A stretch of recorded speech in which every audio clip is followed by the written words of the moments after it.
Let's finish it Friday. I'm stitching it my way. Just wanna be sitting with needles and knitting. Hello, hello, all my yarn lovers and fiber artists, all my crafty and creative people. Yes, that's right. We made it to another Finish It Friday. Friday, end of the week. That's right. So say hello in the comment section and let us know what your latest finished object, finished project can be, right? If it's a craft, that's great. If it's something for work, your spreadsheet, your table, your research paper because you're in school, whatever, let us know what project you knocked off the to-do list this week and we will help celebrate your accomplishments too. So if you're a returning viewer, well, you know what Finish It Friday is here in the crafting world, right? It's just show and tell for crafters. That's right. I show you my latest FO finished object, and because I am visually impaired and really want to encourage inclusivity, right, and making sure that visually impaired people know what's going on the internet, I am going to use my words to describe my project to you. So, if you're a returning viewer, thank you so much for choosing to come back, hang out, spend a little bit of your day with me, and thank you for your patience while I briefly introduce myself to anybody who might be new to my channel. Hi, my name's May. I love yarn. I love to knit and crochet. Those are my hobbies, and I also happen to have been born visually impaired, legally blind, and completely colorblind. So, well, I mostly knit and crochet by feel, and today we got a couple of little finish it projects, right? Couple of objects, couple of projects, couple of things for Finish It Friday. So let's talk about the first one. It is a hat and scarf set. It is called the Kingston hat and scarf set, and it is a free YouTube tutorial from Juan the Yarn Addict over on his YouTube channel. I'm going to do my very best to include a link in the description box directly to his video that will show you how to make this, and I'll take you right over to his YouTube channel, okay? So the yarn that we use for this is the Premier Yarn. Here's a skein of it right here. If you're visually impaired, it is the Premier Yarn Puzzle Shimmer. I even use it in the same color as him. It's called Jack Shimmer. It is a number 5 bulky weight yarn. It is 98% acrylic and 2% metallicized polyester. It is beautiful. And it is soft and it is chunky. It's nice and warm. I'll be honest with you. I love the sparkle. I love the bling. You can just barely feel a little bit of the sparkle, but in my opinion, the yarn is still very, very soft. Okay, we made a scarf out of it, and I still think it's very appropriate scarf yarn. There are some glitter yarns that I think, you know what, they're not good scarf yarns because that glitter is so scratchy. Well, this is not one of them. If you're looking for a nice floofy, squishy, soft scarf yarn that's, you know, kind of this gradient, these shifting stripes, along with a little bling, well, I'm just going to tell you, the Premier Puzzle is it. And you know what? It's possible Premier could be discontinuing this yarn. I don't know for sure, but well, it's been on sale for Premier Week, and let's just say the Jack Shimmer, this gorgeous, it is white and gray.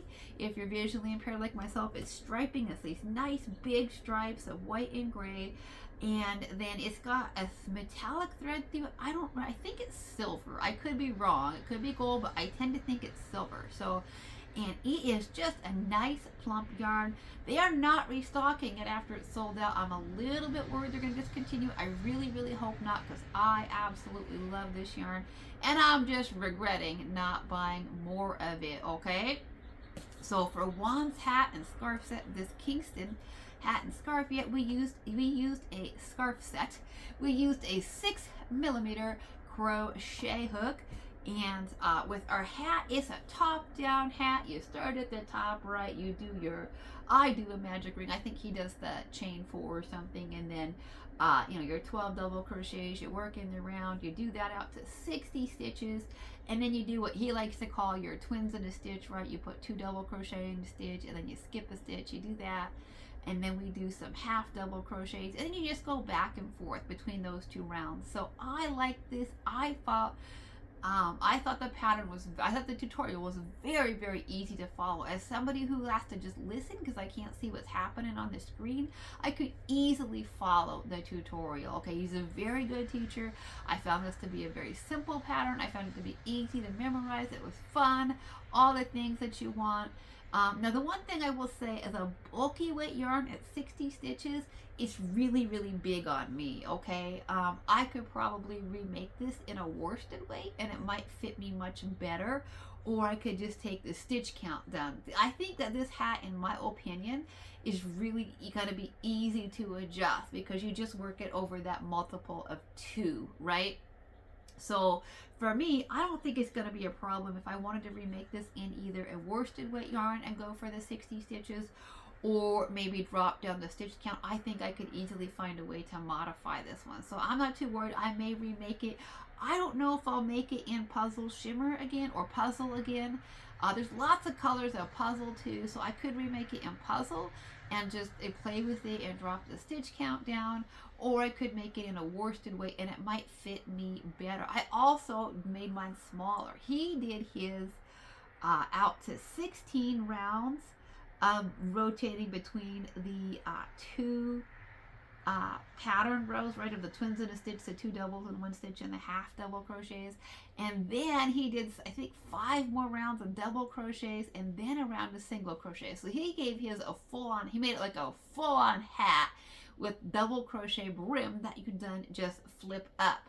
Okay, well, I already know, I'm like, this thing is gonna be way too big on me. Like, Juan's a big old guy, and I don't mean that in any kind of negative way. I mean, like, he's 6'5" or 6'6". He's just a big man, big hands. He says all the time, I'm, tall and I got big hands. So I'm not saying it in any kind of negative way at all. I'm just saying what he says, right? Big hands, big guy, tall, and he is. And so this hat was going to be way too big on me, and so I just made it a beanie. I just did out to 14 pattern repeat, or to 14 rounds, okay, and then I just put the round of single crochet on the bottom, and it's still quite large. I'm kind of a smaller Asian woman, half Chinese, so we're pretty a lot of discrepancies in our physical size. So this one is it's large on me in the bulky weight yarn, but as I said, I think I'll play with this pattern sometime and see what I think and see about making it in a smaller yarn. A number 4 might be better for me, but I nonetheless love this hat.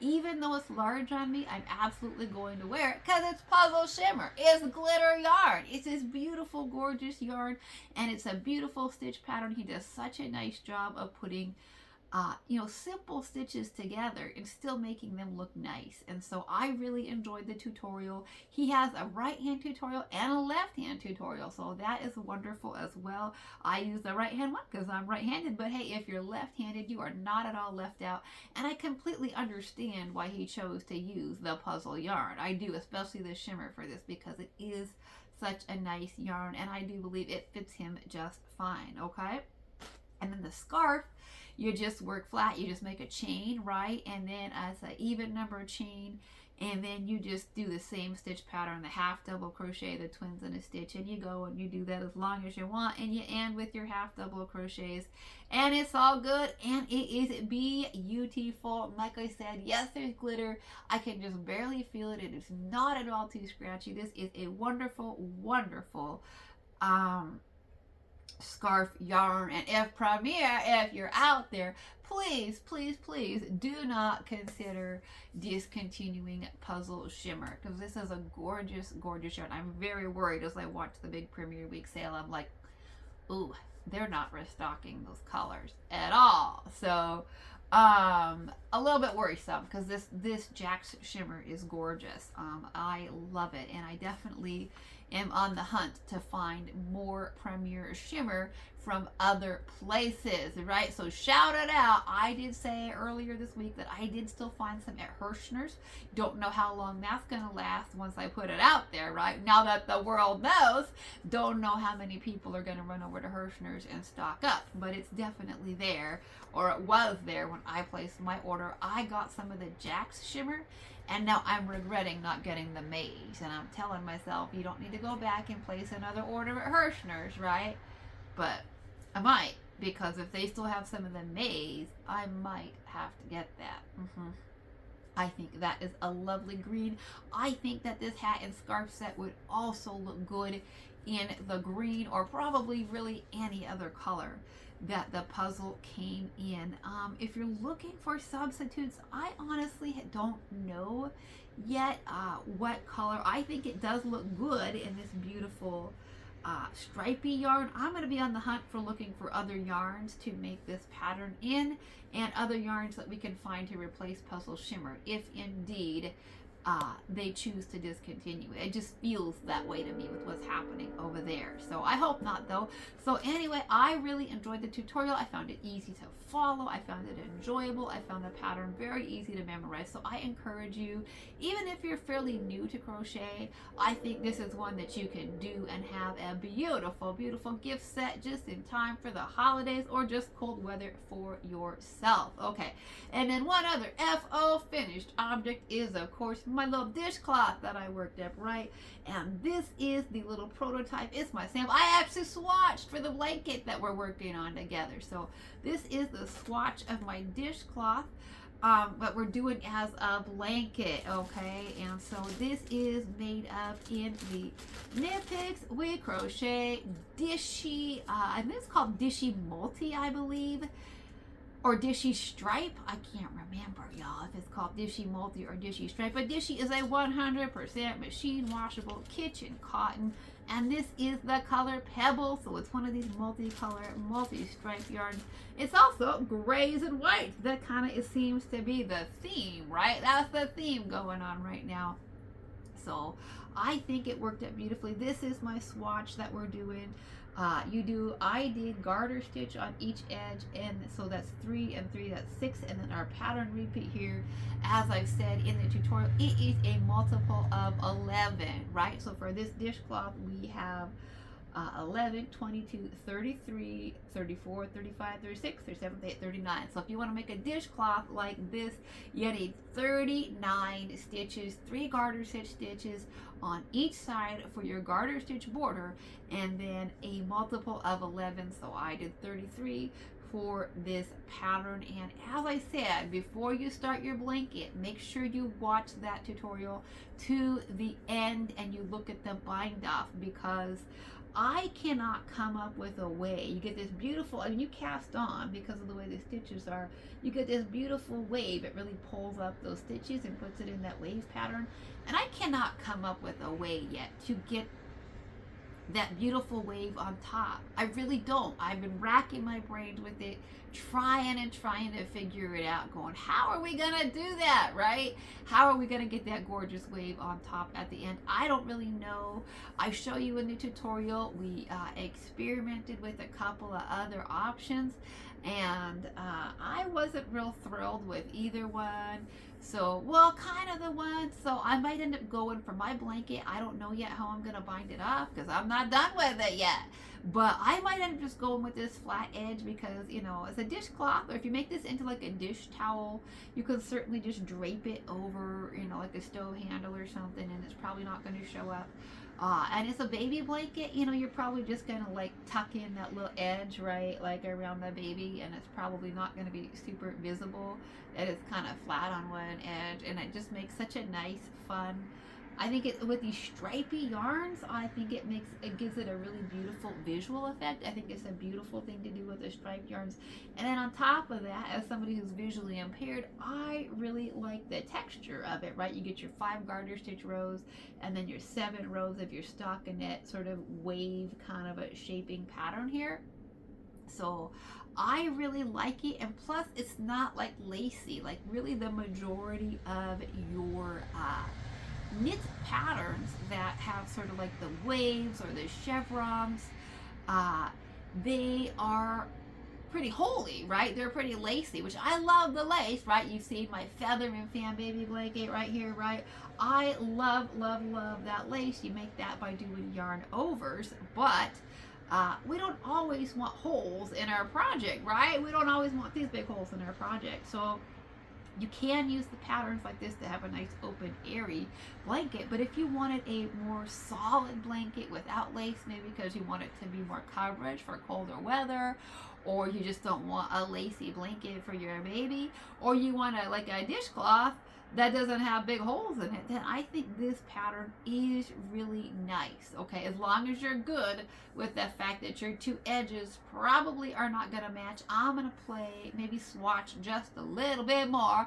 We might swatch just a little bit more and see if we can't come up with a few more options. But right now, I'm thinking that our edges are not going to match. So just keep that in mind before you start the tutorial. Your edges probably won't match. But that's what I have today for finished objects. So say hello in the comment section. Let me know what you're working on. What's your week? How's your week been like? And what are your weekend plans? Are you going anywhere? And it's the week before Thanksgiving. So are you traveling? Are you going to see family? Are you going to just hitting the road, going to a relative's house? Are you getting on a plane? Are you one of these people who gets on a plane and flies across the country? Wow, wow, wow, wow. I am just wishing, if you're driving, please be safe on the roads. Give yourself plenty of time. If you're flying, well, be patient with everybody, right? That is so hard. My sister does not. I live in Washington State. My sister lives on the East Coast. She does not come home for Thanksgiving because she does not want to be stuck in that travel. If you are a returning viewer, you know that you've seen my family summer vacation video where we do Thanksgiving in July or June or whenever she comes home. We just plan a big old turkey dinner, make mashed potatoes. My dad makes a turkey and apple pie and all the things. Okay, we just do a big old Thanksgiving dinner as a family. Whenever my sister comes home, because she does not want to make that trek. She does not want to get stuck in the crowds on overbooked flights, and she does not want to get stuck with weather situations in Chicago or Minneapolis or whatever. So I'm wishing you the best. I really hope that the travel works out well. If you're going somewhere, give yourselves plenty of time, right? And enjoy your time if indeed you're doing something. If you celebrate Thanksgiving, I know that's a thing here in the United States and even here in the U.S. Not everybody celebrates, okay? So, but if you are, let me know what you're doing. Are you hosting? I'm going to be hosting. My parents are going to be here. That's right. I said it before. This place has got to be cleared off because in less than a week, right? Next Wednesday, Mom and Dad, this is actually my parents' room. Okay, at my house, this is Mom and Dad's room. So this bed has got to be cleared off, y'all. It's got to be done. Because there are going to be two people, my mom and dad, sleeping in this very bed for 2 nights. So all of this, y'all, gotta go for a couple of nights. We got to clean this place up. So I got to get busy. I have a lot to do still in between now and then. So alrighty, my friends. Well, thank you so much for listening. And until next time, happy stitching. Bye-bye for now. I'm just wishing you all the very best weekend. Okay.